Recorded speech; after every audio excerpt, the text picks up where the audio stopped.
Welcome to the InktoFilm podcast, where we read the book. And then see the movie. I'm Luke. And I'm James. And this week we watched George Pavlou's 1986 creature feature, Rawhead Rex. Now let's tear open our shirts and receive our golden baptism.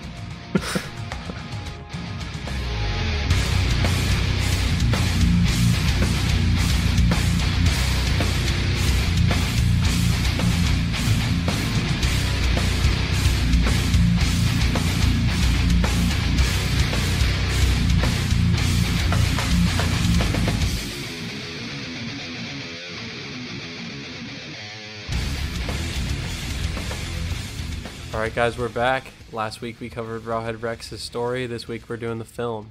1986 it came out, and I mean, this movie is what it is. We're going to get into it. Yeah, it's going to be quite different. We had an awesome conversation with Kourtnea Hogan, who was nice enough to return and discuss this film, which she watched a second time, which I'm going to go ahead and say, not recommended. I honestly, don't watch this movie. This movie is bad. What you should instead do is listen to us talk about it, and that's all you really need to do, I think.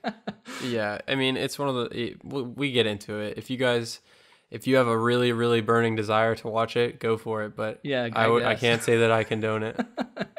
Yeah, read the short story. That's where the quality is at for this project. Which, by the way, this is going to be the end of it. This is a little two-parter. And then we're going to be moving on to Altered Carbon by Richard K. Morgan, so you can stick around for that next week. We'll be starting off that book. But for this project, we also want to go ahead and say that we get into some explicit content. Not as maybe bad as the short story, but it's the same basic plot. So yeah, there's some graphic violence, there's discussion about violence against children, that kind of stuff. So content warning if you would like to make sure you want to avoid that. So let's get to our conversation with Kourtnea. I mean, it was a blast. It was a good time. Probably the best way to experience this movie because there's really no other reason to watch it. It was a really funny conversation, I thought, and really enjoyed having her on. So yeah, stick around. All right, before we jump into it, we just wanted to take a second to talk to you about Audible. Audible has given us an affiliate link. It's audibletrial.com/inktofilm. And with that, you get 30 free days for their service and one free audiobook in their collection. Yeah, I use their service all the time for all kinds of books, but it really has helped me with this podcast because it enables me to take notes while I'm listening, which in general, that's like you can do something while listening. You can multitask while reading a book, which I think is really cool. Yeah, I mean, it's great. If you like listening to podcasts, you're going to love listening to audiobooks. It's right there. This week, I thought I'd recommend what's going to be our next project, which is Altered Carbon by Richard K. Morgan, which is kind of a cyberpunk, far future, story that I'm really excited to read. I haven't read it. I know nothing, but then what I've seen in the Netflix preview. But that's going to be our next project. We're going to read that book, and then we're going to talk about the TV series on Netflix. Yeah, I'm looking forward to it. That trailer looks great, and I've heard great things about the story, so I'm ready to jump into that source material. It's also like we're getting back to kind of like longer projects that take a little bit longer, so it'll be fun. Absolutely, and if you wanted to read that so that you can follow along with our podcast, you can use our Audible link, which is audibletrial.com/inktofilm, and you can get that book for free, sign up for their service, and you'll be good to go. Oh, wow. We just watched Rawhead Rex, the 1986 film, and I don't know about you guys, but that was a trip. We wanted to welcome back our guest, Kourtnea. Yeah, Kourtnea Hogan is a writer and filmmaker. She had a short story in the Best Body Horror of 2017 titled Mantis. Well, welcome back to the show, Kourtnea. Thanks for having me back. This movie... I'm pretty excited to talk about it. It was something. It was an experience. Oh, yeah. Definitely. So you're the only one who has seen it already, right? Like, you saw this earlier. Oh, yeah. It was our first time. So how was it second viewing? Like, worse? Yeah, I can see that. Because it's, like, not even fun bad. It's just like, oh, my God. I agree. There's parts of it that are like pretty fun, but like all in all, there are parts where I was just like, it was slogging along, and I was like, oh boy, I was like, how much longer is this gonna happen for? Oh yeah, and like some of the acting is just like a nightmare. Like, oh god. Oh yes, yeah. I have a lot of specific like scenes and moments I want to talk about. But I guess we should say like in our podcast, what we typically do is we read something and then we watch the movie. And every other time we've done it, it's been an awesome adaptation. Like we've been lucky, I guess. This is the opposite of that. This was a travesty, in my opinion. It was what's crazy is that like with Kourtnea telling us that it wasn't very good last week, I was expecting it to be like completely different than Clive Barker intended, but like there was a lot of the same story beats and stuff. It was just really poorly executed. Oh yeah. Oh yeah. And I think all of it's a dark soul, but the dark soul of Rawhead Rex, the story, is absolutely missing from this movie. Like, oh yeah. We can go into it, but there's just things about it that this is unrecognizable to me, even though a lot of the plot beats are the same. Yeah, agreed.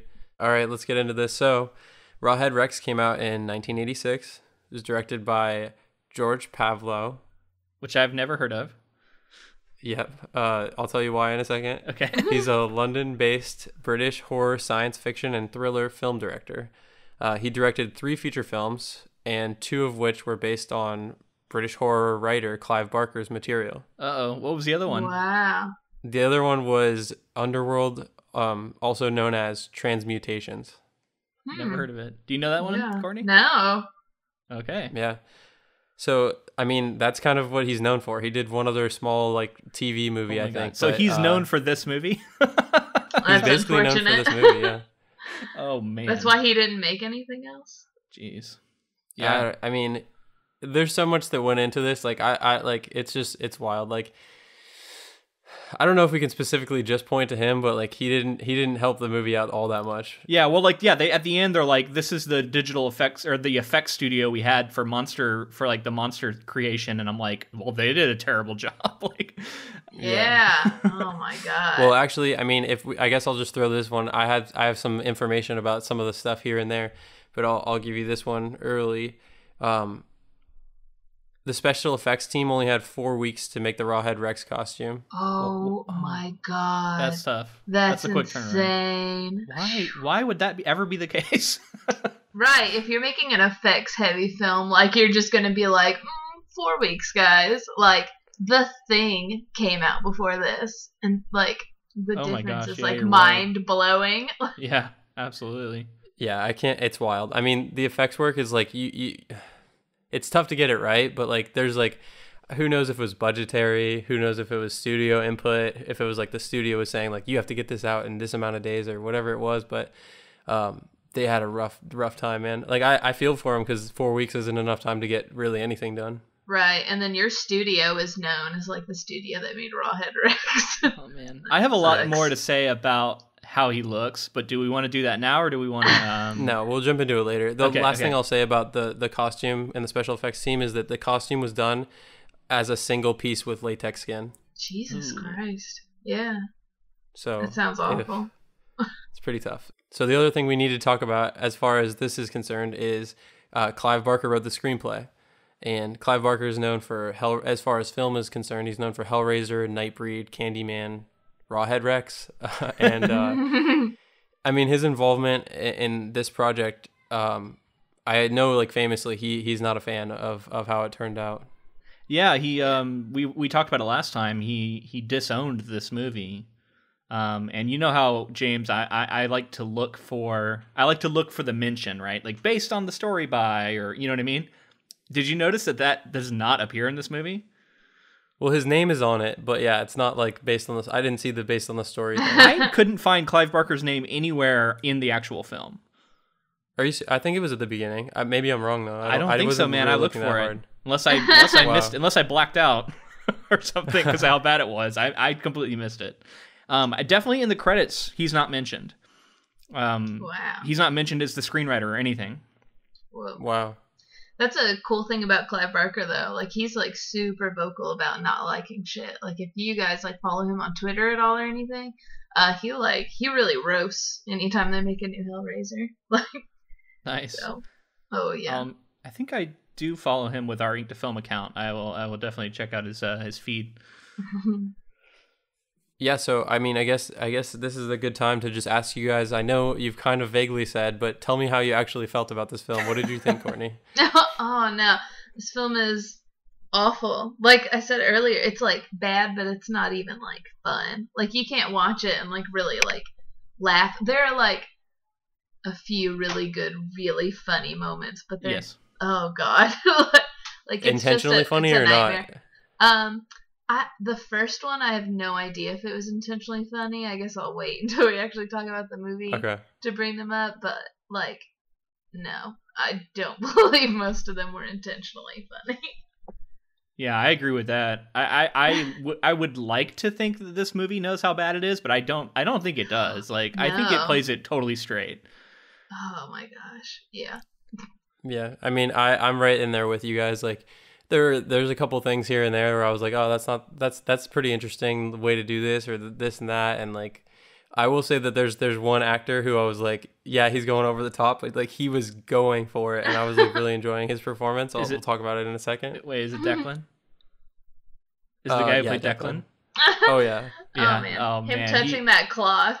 Just screaming. He's the part. I think that he is the reason to watch the movie. If I don't recommend you watch the movie, but if you do, like he's the reason to watch it. I mean, he's like, yeah, you're right. He goes for it. Like he's so over the top. But I don't know. He was kind of my favorite actor too in the movie. That's what I mean. Yeah, he's my favorite actor as well. Like he did it for me in this movie. Like he's about the only thing that I could say is like really redeemable. I agree with that. Yeah.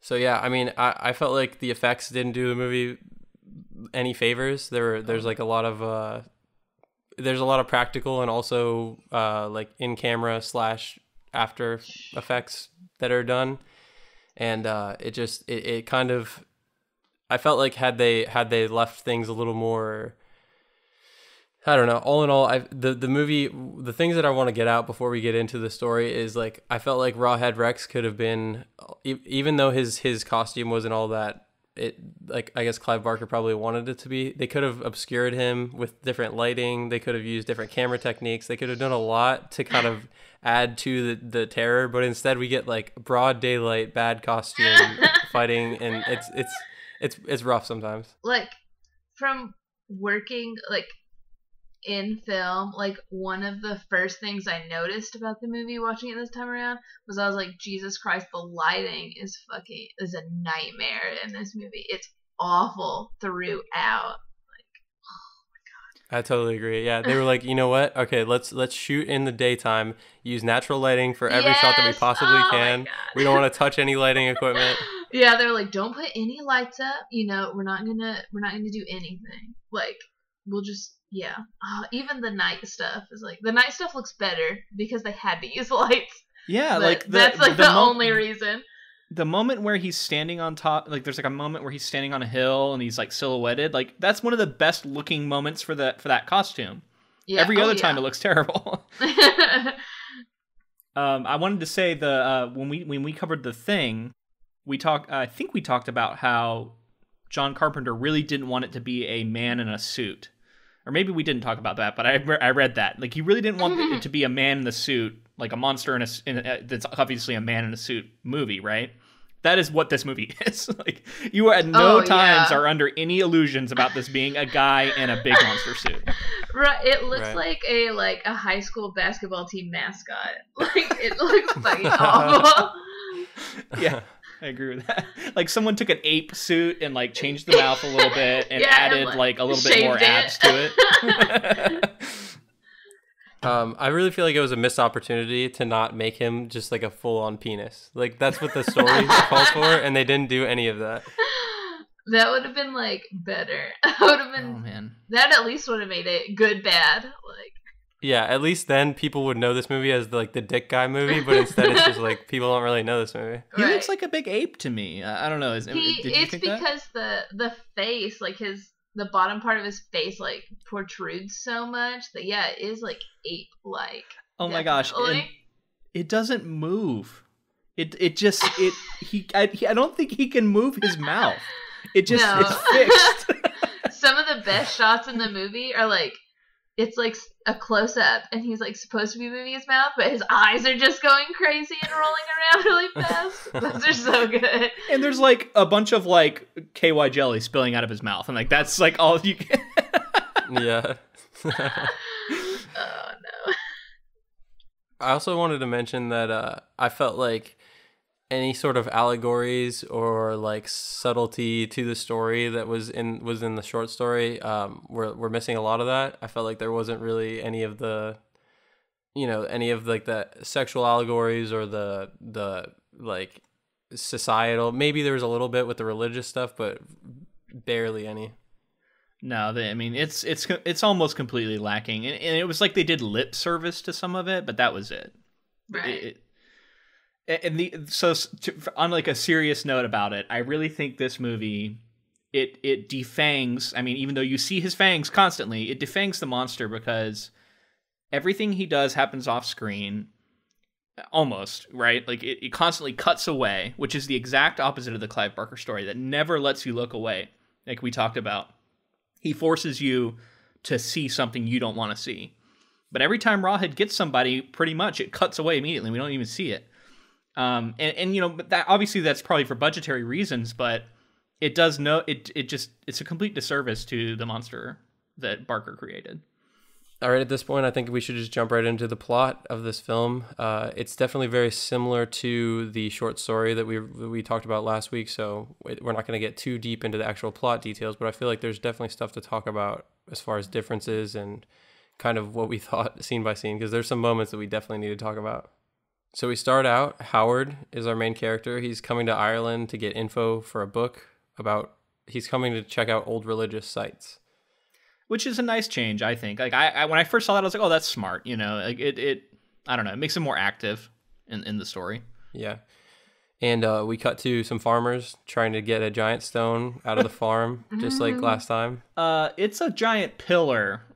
Yeah. And it looks like a prop. Yeah. What are you talking about? How dare you? So yeah, the difference being there was one guy who was trying to go dig up that stone before, and there were three guys who were kind of trying to dig it out this time.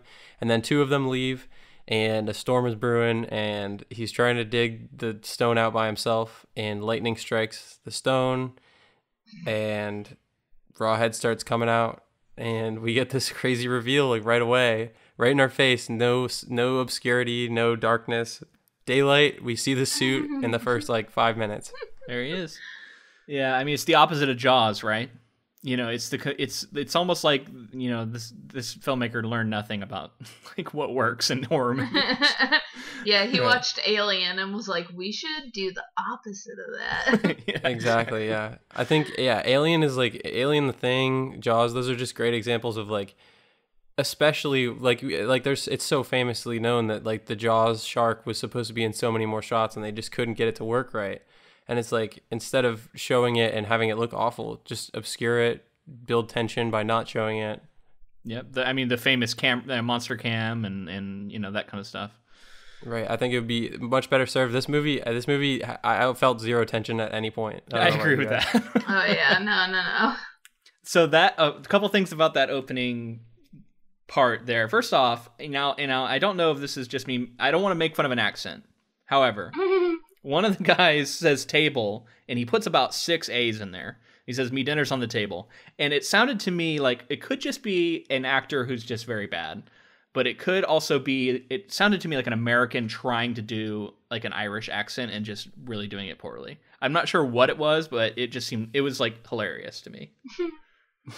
But yeah, I wrote down like, oh, the acting is stiff, and just from the jump, like it was like there was no chemistry between any characters really. Right. And then, the church. They're cutting back to the church repeatedly as Rawhead's coming out, right?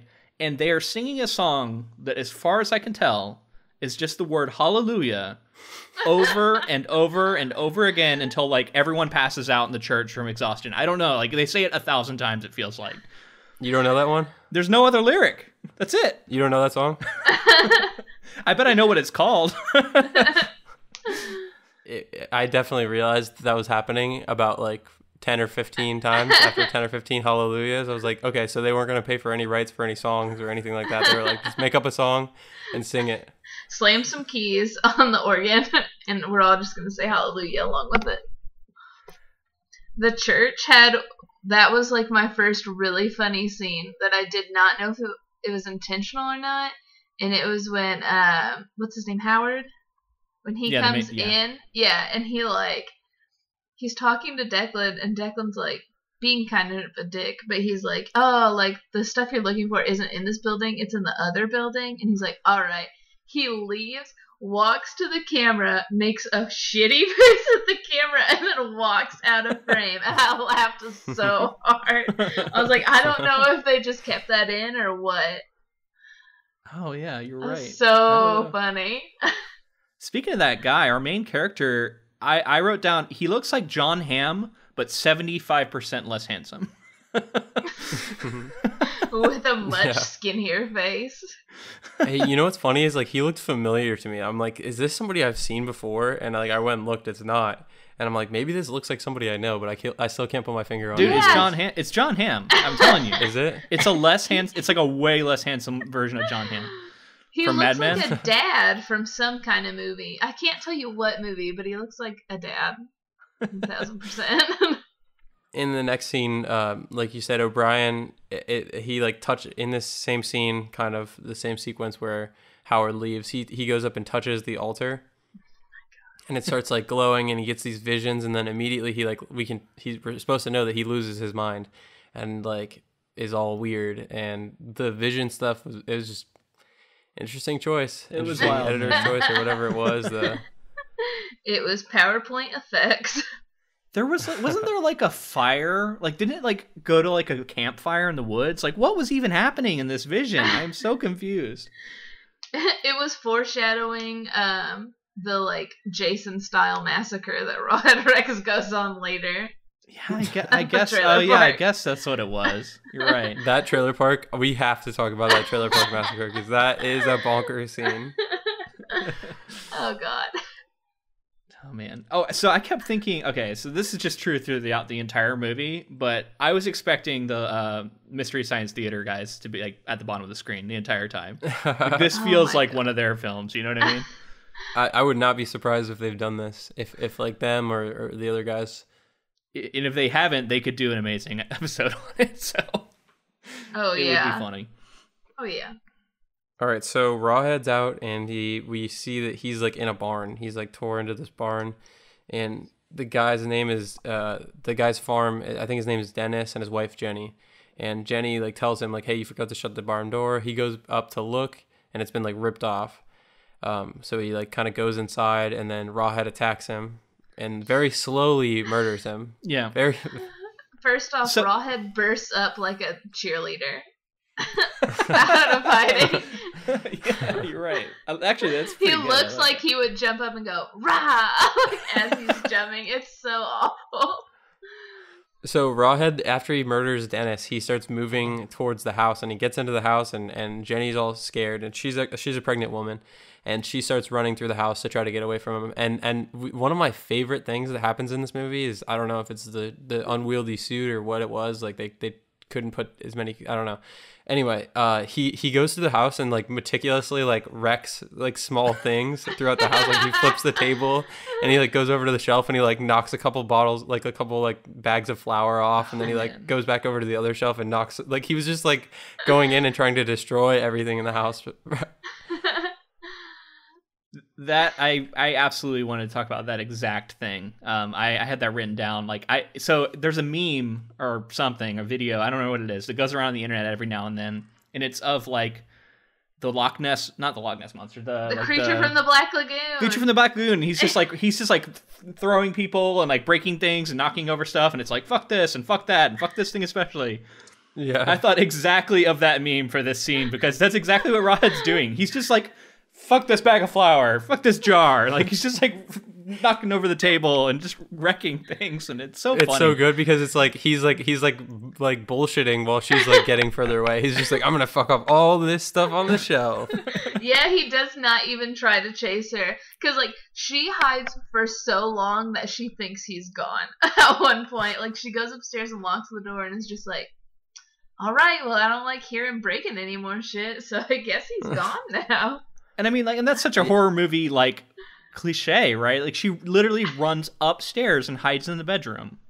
Is her plan, which like he already burst through like your window / wall. Like, why are you thinking that this is helpful? Oh man. So yeah, and then Rawhead eventually like gets up there to her and then like goes to attack her, and her like shirt around her belly rips, and he sees that she's pregnant and like kind of leaves her. Maybe. I don't know what actually happens in this scene. He smacks her in the stomach and turns her into some kind of Looney Tunes zombie. Exactly. Yeah. Next time we see Jenny, she's like roaring and like screaming, and then also laughing and then crying. Yeah. I have no idea what happens with this character, and I don't even know if anything happens to the baby or not. Like, I assume it doesn't, but I don't know. I feel like we don't actually get another shot of her stomach to know if it's like intact. No, we see her on a stretcher, and that's it. Right. Yeah. That confused me so, because like as soon as you were like she was pregnant and that's like why you stopped messing with her, I was like, that makes so much sense, because it was just like, I mean, like I don't know why, but I was like, didn't even think that she was pregnant. So it was basically just a scene of him walking in, slapping her, and then leaving. And then she's just crazy the next time you see her. It makes no sense. Yeah. Speaking of no sense, the next scene is another one of my favorites. It's this crazy scene where Howard and his wife Elaine are walking down the street together, and they're just kind of chatting about not liking where they're at and stuff. And I hope you love this scene for the same reason I do. Yeah, we get a wild makeout scene between him and his wife, and they're just like making out and stuff. And then verbatim, Howard says to his wife, "You've got real dirty eyes. Anyone ever told you that?" And she replies, "Practically everyone." And I thought that was so insane. And then to top it all off, like we get, okay, so they're making out, and it's like real making. Like this is like tongue, like it was wild, like more than you normally see in like a makeout scene in a movie. And then they break, say the crazy lines, start making out again, and they make out for a really long time, like 10 seconds, 15 seconds. And then this woman with a hood walks up, and then they have to stop making out, break apart, and then the woman walks in between them. And then they're like, that was so weird. She's so weird. And then she flips around, gives him the stink eye, and I'm pretty sure we never see that character ever again. She was just tired of it. The wife says she looks really familiar, which goes nowhere, as far as I can tell, except for maybe the priestess we see later is wearing a similar red outfit? Maybe? I don't know, man. I was like, this is a big plot point for sure. She's gonna like help out Rawhead Rex. She's already messed up. He's already in her mind. And then she's just like looks back, and she's all like, yeah, giving her the stink eye and stuff, and she's like, I don't know, it's weird. She was so weird. And then no, I don't think we ever see her again. Okay, so I also have to back up a second, because you that whole exchange is bonkers between him and his wife. But you actually didn't talk about the line that I think is the most insane line that happens. He says, and this is also verbatim, "What do you expect from a historian? I prefer dead things." And then she says, "Oh, I'll keep that in mind." And she does an eyebrow waggle like that's something sexy that she just said. They're into some weird stuff. They have the creepiest scenes together. Like later there's a scene where they're making out in their bed and he's like about to leave, and I was like it's like in movies you can tell that it's like, oh, you know, like they were like just like getting paid to make out, but like it really felt like they were gonna fuck or something. It was really uncomfortable to They watch. have like a weird chemistry, I agree. It's not like it's completely like without any, you know, passion. It's just a weird energy. Yes. I feel like we should, while we're talking about the scene, we should mention the fact that he was like, "Oh, you were talking in your sleep," and she was she was like, "Oh, what did I say?" And he's like, "Who the hell is Big J?" or something like that. And she was like, "Wouldn't you like to know?" And then he was just like, "Ha ha ha," and like laughed. And I was like, "What the hell are these people into?"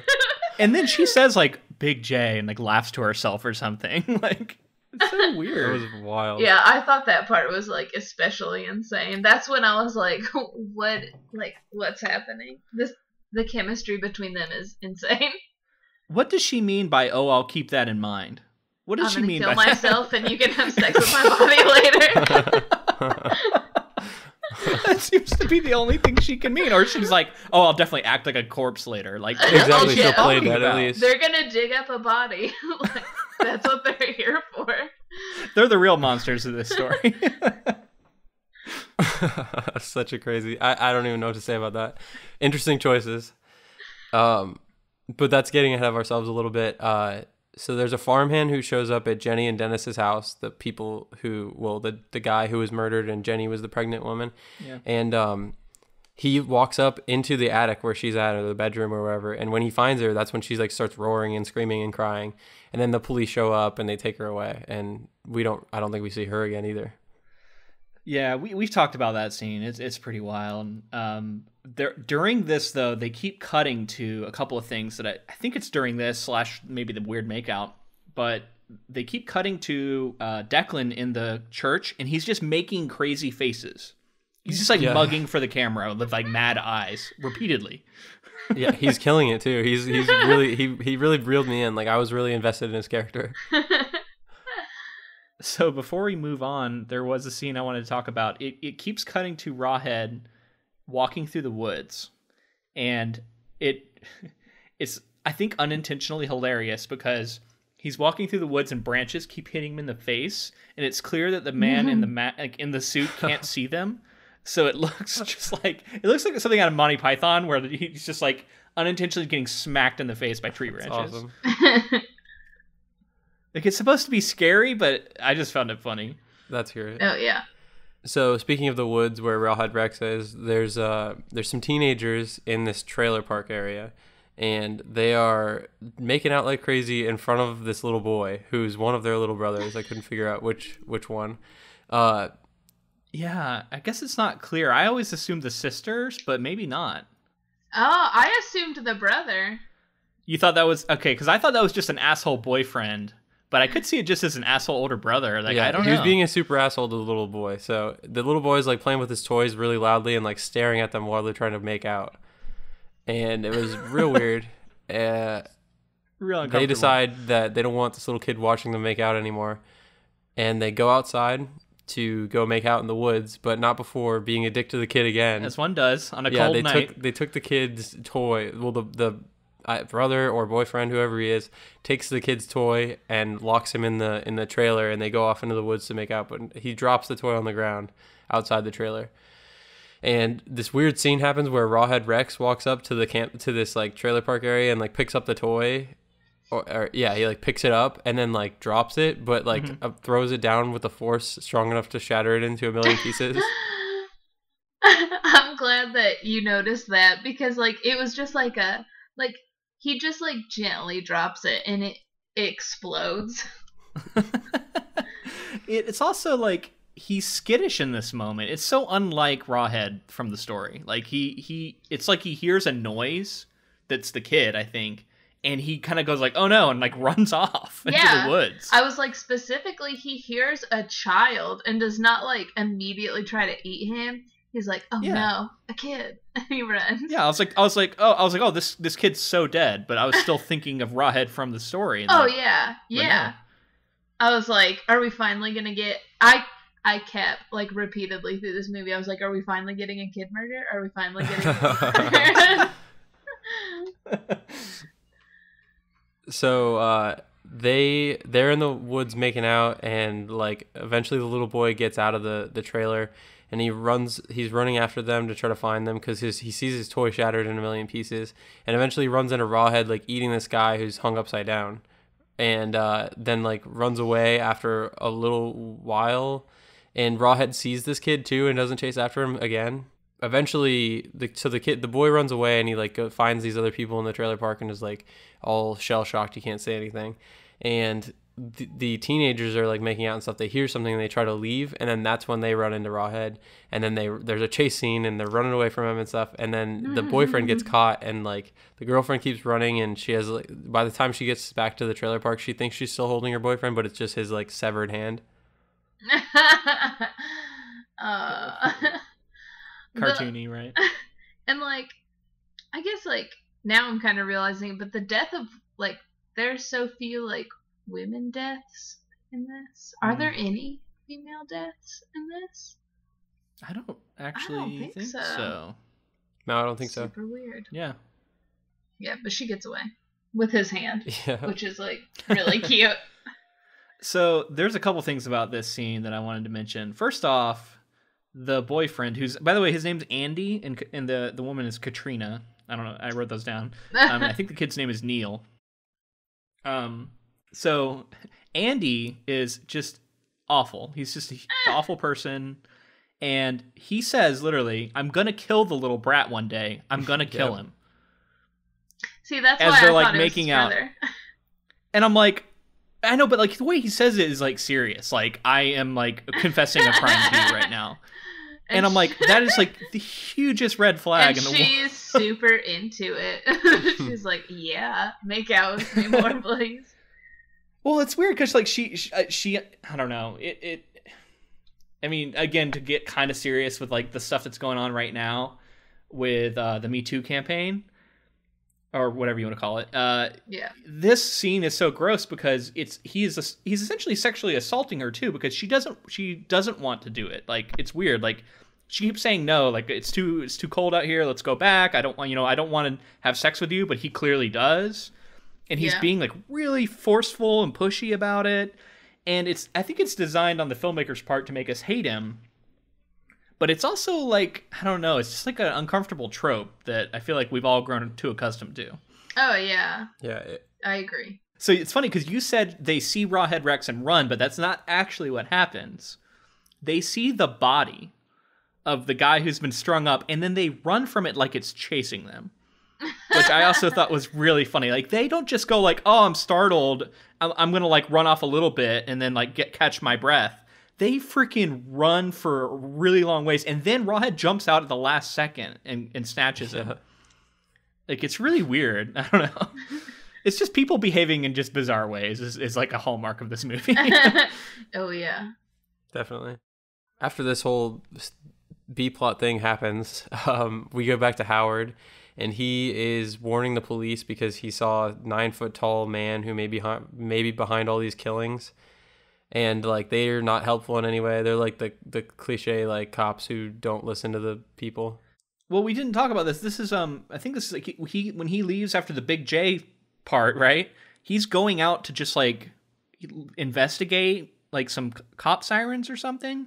And then he's just out in the woods, and that's when he sees Rawhead silhouetted by the moonlight, right? And then it's weird because I am pretty sure he comes back and then just like is thoughtful and doesn't say anything. And then like the next day decides to go like report it, I guess, to the police. Mm-hmm. I don't know. Maybe he just thought he was being crazy or something, I guess. But it still seemed pretty weird that he just didn't say anything for that long. Right. Yeah. So the cops aren't helpful, and he's like, forget this, I'm going to go to the church and take more pictures. So he goes to the church, and O'Brien, the best character in the movie, is there, and he's like, get the hell out of here, fuck you, you need to get out of here. And he drops his camera by accident. You're talking about Declan? Yeah, Declan O'Brien, yeah. Oh, okay, I didn't realize that was his last name. Okay. He drops his camera, Howard drops his camera, and Declan O'Brien like walks over and like stomps it, and he's like, fuck you, get out of here. And just like, he says fuck a lot, like... and so then Howard is like, and then he like grabs him, and Declan gets all scared, which I thought was pretty funny too. Like, he grabs him by the collar, and then Declan's like, ah! Like terrified. And this is like Howard's moment where he's like, I'm getting out of here. We're leaving this town because they're like done with it. And yeah, like Declan's like laughing as he's leaving, and so they hop into the car because they're getting out of town.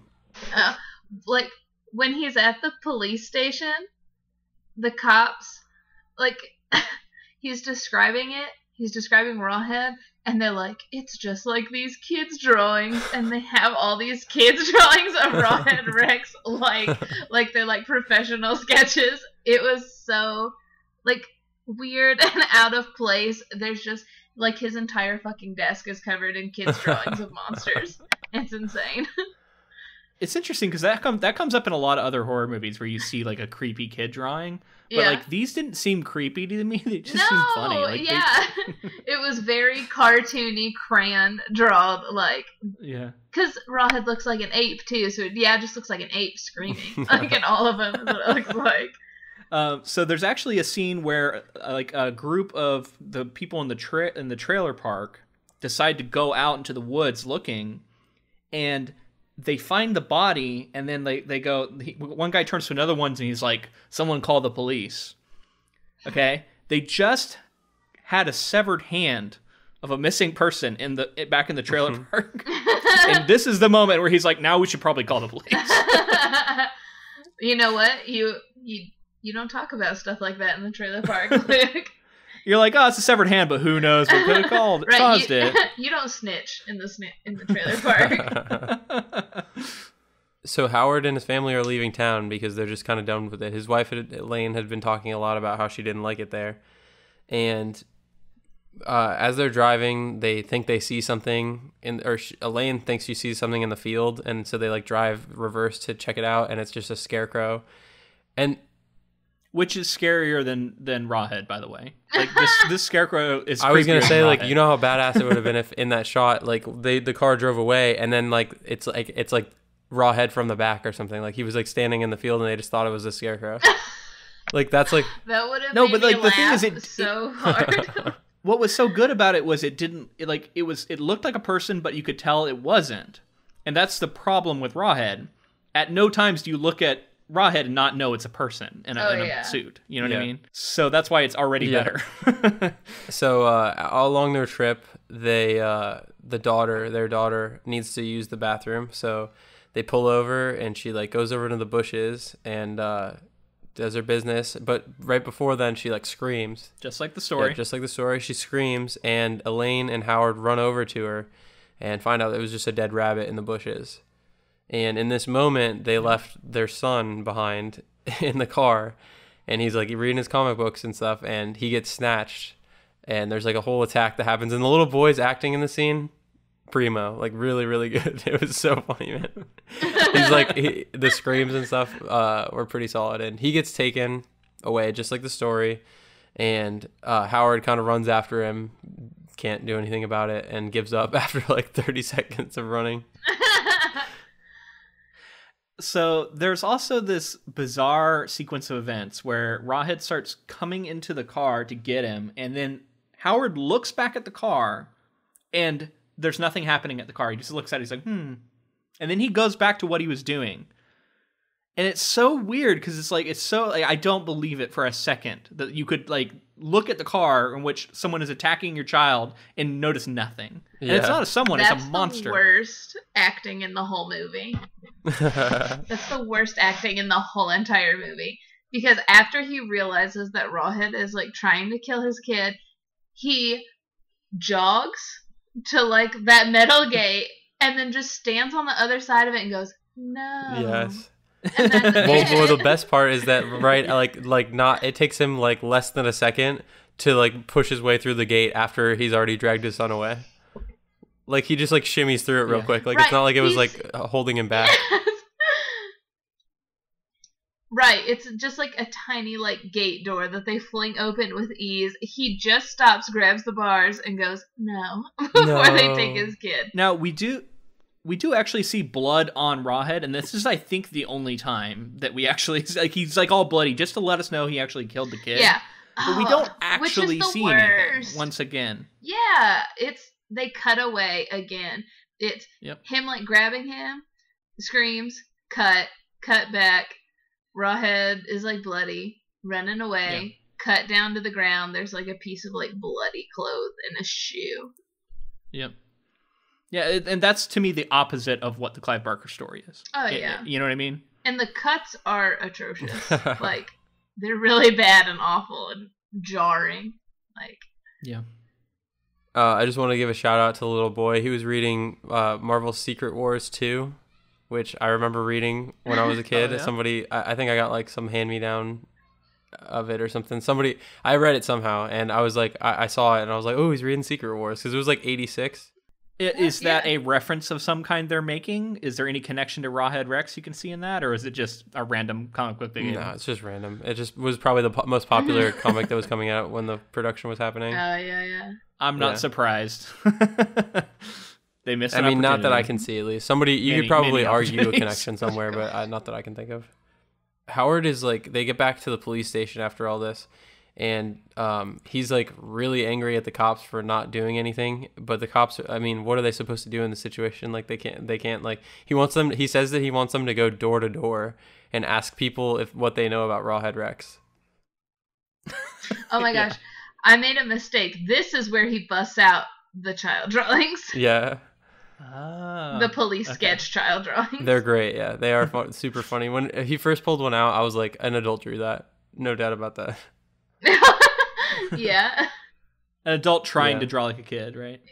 So yeah, he's all pissed at the cops, and he decides that he's going to go back to the church. So he tells his wife and remaining child to stay in the police station on I mean, I guess they're guarded by police, but without his protection. And he goes to the church. At the same time, we get this like you said before, this Jason style like massacre that Rawhead goes on in this trailer park. It is arguably, like, not even arguably, it's the best fucking part of the movie, like, hands down. It's so much fun, and it's well shot, which is like nothing else in this movie. So yeah, Rawhead, so he comes in and he's just, you know, it's an 80s slasher moment, and he's tearing into all the trailers, and he flips one over, and there's like 4 or 5 occupants in this one trailer, and he like reaches in and grabs this woman and like starts to drag her out, and somebody, an occupant other than her in there, decides to grab not her legs, not her arms, not anything. He grabs the front of her shirt. So as Rawhead pulls her out, her shirt like rips open just so that they get their one moment of cleavage in the movie, so that they can be like, we're edgy. It's their fan service moment. Yeah, right. It was so unnecessary, dude. Like, it was a bunch of horny guys are gonna watch this movie. It's so pointless. And obvious. It's just, I mean, it's like, that's another like weird 80s thing that was in like almost every 80s movie that got people to go. But speaking of misogynistic like things that tropes and that kind of thing, that's definitely one of them. Oh yeah, for sure. So I wrote down, when seeing Rawhead kind of doing his thing in this trailer, I'm like, Rawhead's power seems to be he has jaws that don't really work.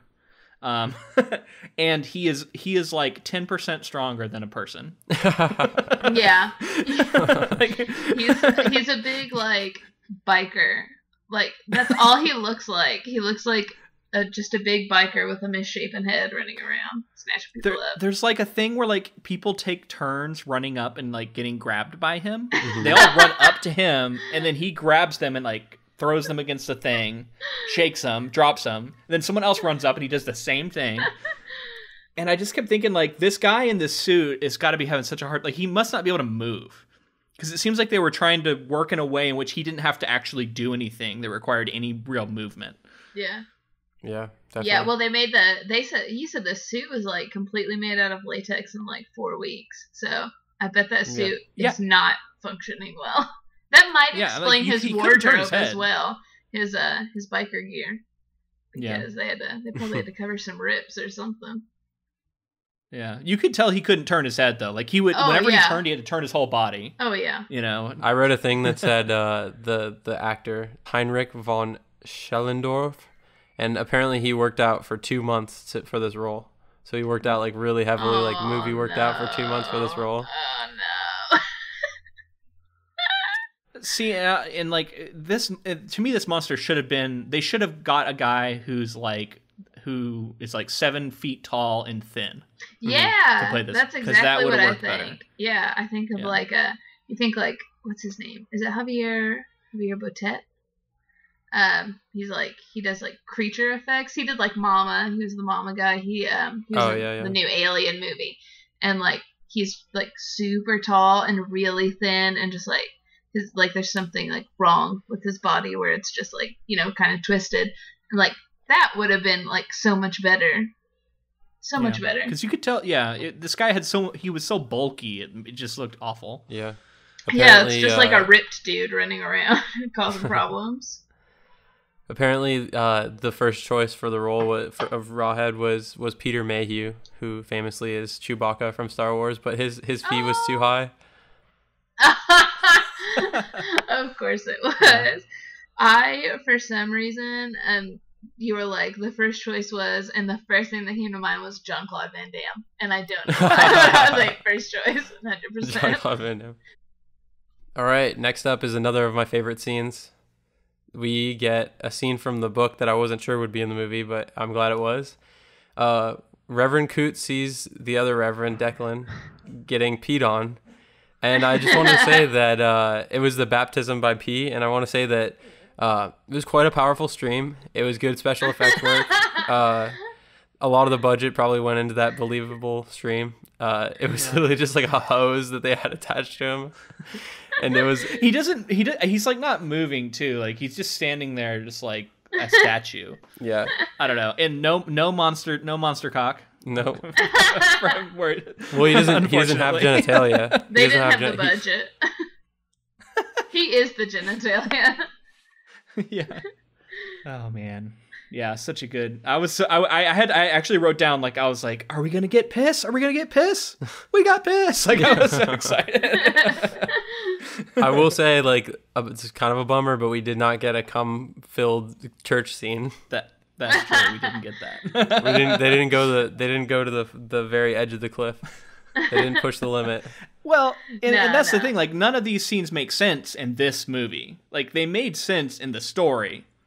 Because Barker very meticulously sets up that kind of thing. Oh, yeah. That's not real. Like, it comes out of no. I can't even imagine seeing this movie, right? And just being like, why is this guy just letting this thing piss on him like this? Like, what's happening? It like kind of comes out of nowhere in the story, but then when you think about it, he does set it up. But like, man, it just is out of the blue here. Interesting scene, especially, like you say, like out of context, where just like basically if you're watching the movie, you're like, you don't even really know. I mean, I guess you do know because they're telegraphing it, but the fact that Declan was just like willing to get peed on and he was just like ripped his shirt open, and it was very dramatic, and it was a more powerful of a stream than I was expecting. I just really want to emphasize the power of the stream.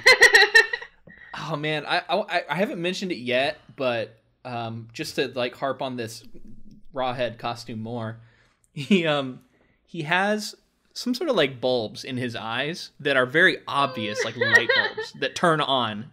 It looks like a Halloween, like it looks so much like a Halloween mask. Yeah, you know what I mean? Oh man! And he turns around and the light bulbs turn on and it's red and it's so bad. Oh, and there's also some sort of stationary shot that they keep cutting to. I don't know if you noticed this, where it looks like they built something kind of animatronic from the shoulders up. And it moves a little bit more, but it's clearly not attached to a body, and they only ever show it from the shoulders up. And they use it a few times throughout the movie, but it's always very obvious because there's nothing else in the scene with it. Oh, yeah. The head definitely looks like, there's some kind of something going on with that head. It's not just his head. Yeah, it's weird and then there's other times because like that face moves a little bit more, and then there's other times where it's just very obviously you're just a mask and it doesn't have any movement. Right. And like with it also, it's a weird like alien mouth. Did you notice that? It's like a double mouth. Yeah. Especially when he like opens his mouth really wide. He's got that Pennywise mouth going. So after the golden shower scene, Coots runs into the church and calls the police. And there's also I guess I should just mention this quickly. There was a scene where the two like head police guys are driving in a car and they get trapped by Rawhead, and one of them is killed and the other is like picked up and then like brainwashed. Yeah, he puts the whammy on him, I guess. Yeah. So he gets them, and so when Coots calls the police, all the police show up and they're ready for war. They're ready to shoot and kill Rawhead, and the police chief who had been brainwashed is like running around the battlefield right before, and he's like pouring gasoline all over the ground, and they're all like getting ready to shoot Rawhead, and he like throws down a match, and they're all like, no, wait, and everybody goes up in flames, and there's like lots of explosions. He like walks up, the police chief is like on fire because he's like killed himself basically, and he's like, for you to Rawhead. Mm-hmm. Yeah, all the stuff on fire was like kind of neat looking too. Yeah, I was gonna say the explosions were not. I was expecting like punier explosions, but they did a pretty decent job. That's where the budget went. That be. Howard shows up at the church after the police have been devastated by this explosion, and Coots is like on the ground, like dying, and he's like tells Howard about this weapon in the altar that Howard had been putting the puzzle pieces together for. He had like come and taken more pictures and figured out that like. I mean, it was pretty fucking confusing to. It was all tied up in the stained glass window. There was like a piece of the stained glass window had been put in a different room, and he had to like figure out that that's where it went, and it was a figurine. Yeah, I don't know. So in that way, he found out that there was a weapon in the church after Coots tells him. So he goes in and he retrieves this weapon. He kind of has a scuffle with O'Brien. And he's like, he like throws him off and like goes over and like opens the altar with a candlestick, gets in there and grabs it, and it's like a fertility statue looking thing, and it looks like just a ball of clay. Yeah, like, it doesn't look like anything, which I was disappointed by. I guess like if you really really squinted, like there's features on it, but. Well, in their defense, those really old figurines that have been they're like 2,000 years old. They kind of do look like. That's what I was like. They're just like it's like a ball, and I was like, yeah, like I did think of that. Like I was like, I guess like it doesn't look too bad. Like it looks like realistic enough, but also this movie's fucking insane. So like you could have like I mean, put more detail in it. Yeah, I wouldn't have called bullshit on it if it looked better, because like it's been in an altar for who knows how long. Right. It's definitely magical, so it can look like whatever it wants, really. Yeah, that's true.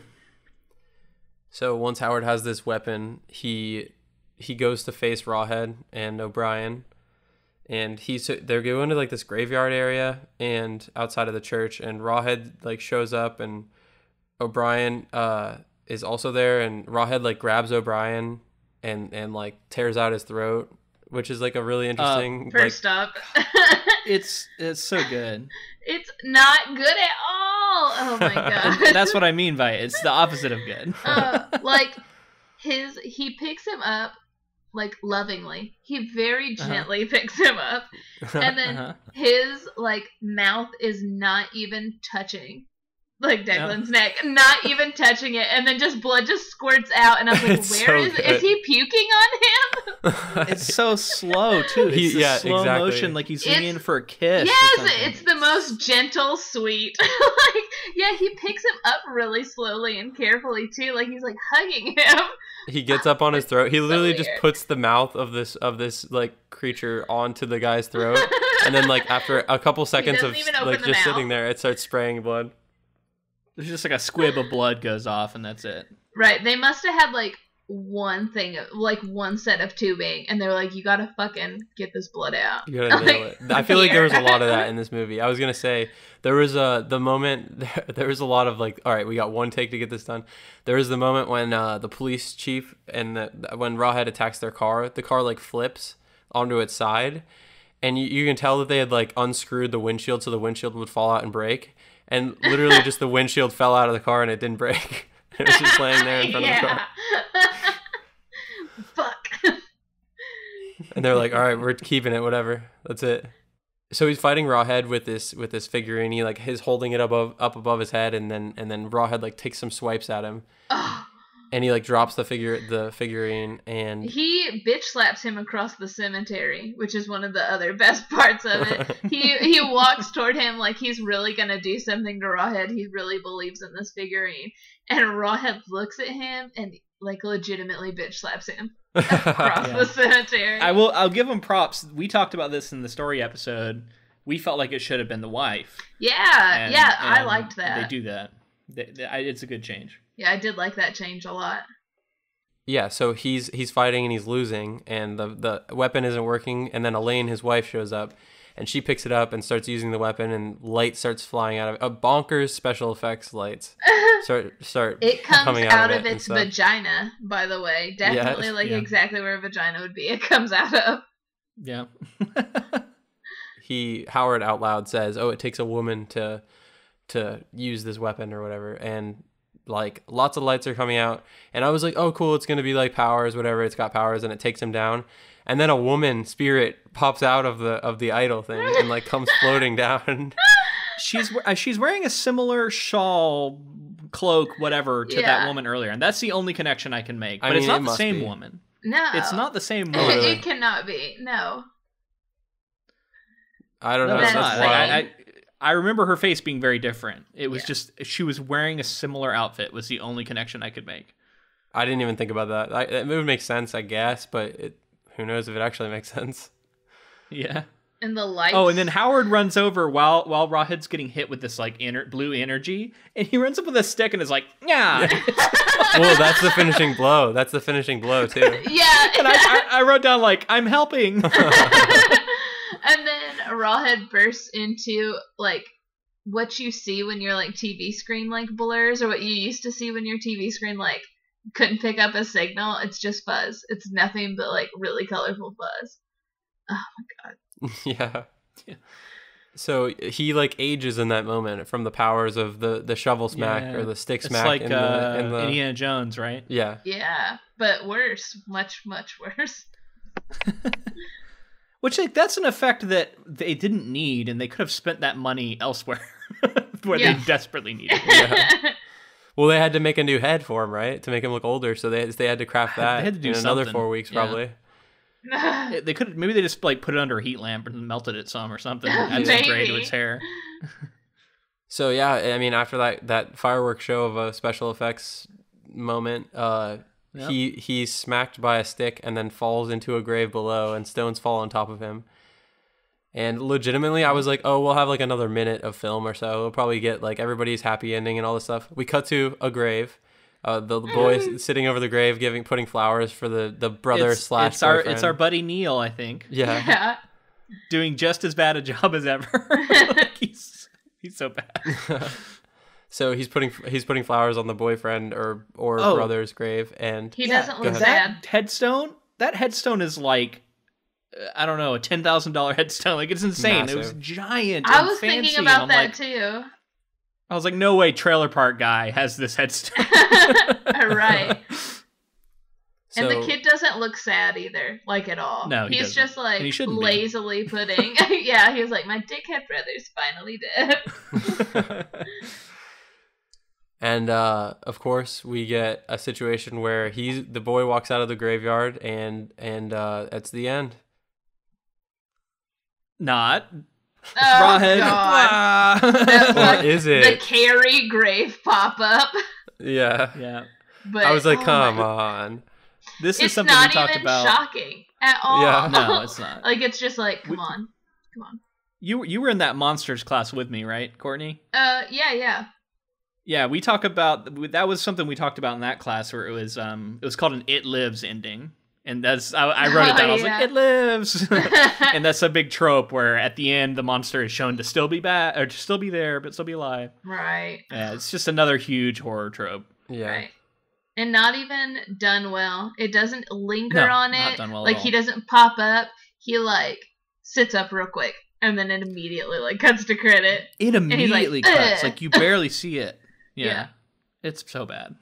Kid, and then we get credits. Kid also not scared at all by this. Just kind of like, what? I don't think he. I don't even know if we see him react or anything. Oh God. Yeah, awesome. And then no Clive Barker in the credits. I definitely watched the entire end credits looking for Clive Barker mentioned anywhere. Didn't see it. He disowned it. So that is a disowning if I've ever seen one. Don't even put my name on it. Yeah. I mean, it's so wild to think about the fact that he was the screenwriter. So it's like how he must have had no say, or he did have say and was just like not happy with the product. And I have to assume what happened was he wrote the script and then the guy just ran with it and did whatever he wanted. Yeah. And Well, and if you think about a lot of our problems with it are more in the directing and the acting, right? Right. Yeah. And like how scenes are shown and how, yes, there's maybe some weird dialogue and maybe we got to put that on Clive Barker, but maybe like it would have, like in a better director's hands, it would have worked. You know what I mean? Right. But also like him writing it, like the people having like a really weird relationship makes a lot of sense coming like from Clive Barker, who's like the king of like people having weird like sexual relations. And if it was better cast and maybe more obvious that we're talking about some sort of like kink or something, like maybe it would have made sense. But instead, it was so like, it didn't fit those characters. Oh no, not at all. Yeah. Yeah. And then like I remember last time we were talking about, I thought that this was made maybe after Hellraiser, but I actually looked it up. It was made like literally right before Hellraiser, so I think he was miserable with. Like, they probably didn't let him have any say, because he was so shitty about Rawhead. That's what made him go on to make Hellraiser. He was so pissed that Hellraiser or that Rawhead turned out so bad that he was like, nobody's allowed to make my movies anymore. Yeah, I was reading that he was like, because of Rawhead, he really pushed for more creative control on Hellraiser. So, and he got it. So, yeah, good for him. All right, so that's kind of the end of the plot and that kind of thing. Did you guys have any final thoughts that you want to say about Rawhead Rex before we throw him into a grave that he pops out of right after? Do you want to go first, Kourtnea, or me? I mean, all I have to say is that this movie is trash. It is garbage, and you shouldn't watch it because it legitimately is not like a fun 80s movie. There are like some like wonderful movies that they're failures and they're just like really fun, and this is just like awful. It's just awful. I mean, I agree with that, and I would like, I didn't really have fun watching it, which is a first for me after reading. Like, we normally we talked about it a lot, James, when we read something, we go see the movie. It's so fun. Like, it's honestly the best experience I have is seeing something come to life, and especially when it's done well.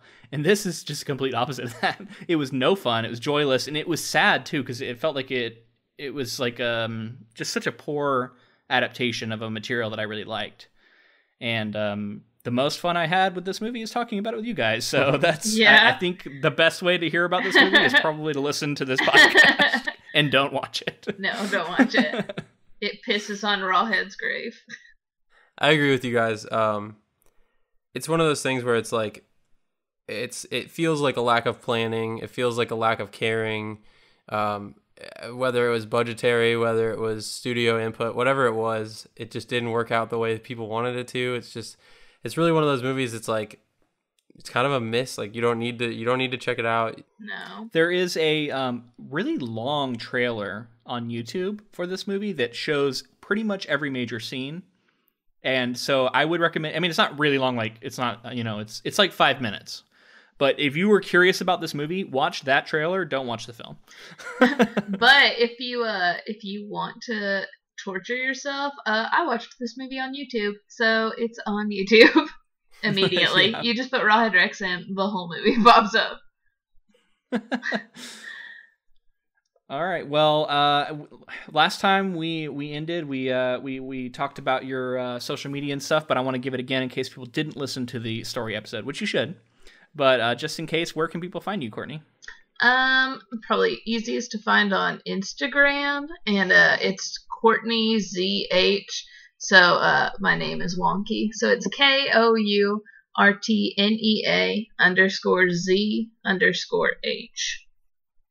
There you go. And we will tag you, I'm sure, in a future post about this episode, so you can find her that way if you follow us on Instagram. Also, you told me that you were working on a super secret film project. What can you tell us about that? Oh my gosh, yeah, super secret. It's through the George Romero Film Program. We are currently working on something with Tom Savini, got Bob Tennell. Bob Tennell's the man. And Tina Romero, which is, the late George's daughter. We're all working on a project together. Last day of filming is supposed to be this upcoming Monday, which is the 22nd. So it should be out really, really soon, actually, because it's pretty short. So you can follow me on Instagram to hear more about that, because I'm literally not allowed to say anything else about it.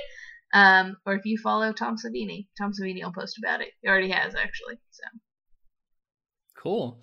What about writing projects? You have anything you want to talk about that's coming up? I do. I'm set to have a novel come out or a novella come out in 2019, currently titled Consume. So, yeah, I'll definitely post about that on my Instagram and everything like that when that's closer. Yeah, and if you like horror and you like body horror and just dark, twisted stories, you should absolutely check out Kourtnea's writing. Highly recommend. Yeah, we'll definitely check it out. All right, well, I guess that's it. Thanks for joining us for 2 weeks of Rawhead. Hopefully you had as much fun as we did. Yes. Thank you so much for coming on. It was a lot of fun. Yeah. And I'm glad that we all got through that movie together, because I don't think I'll ever watch that again, ever. Oh, no. Talking about it with you guys was really fun. That movie itself is a nightmare. And we're going to consider you our Clive Barker expert. So if we decide to return to the Clive Barker world, maybe we'll hit you up again. I got a lot of stuff to say about Hellraiser and Candyman. So if you ever do those, oh my God, I'm free.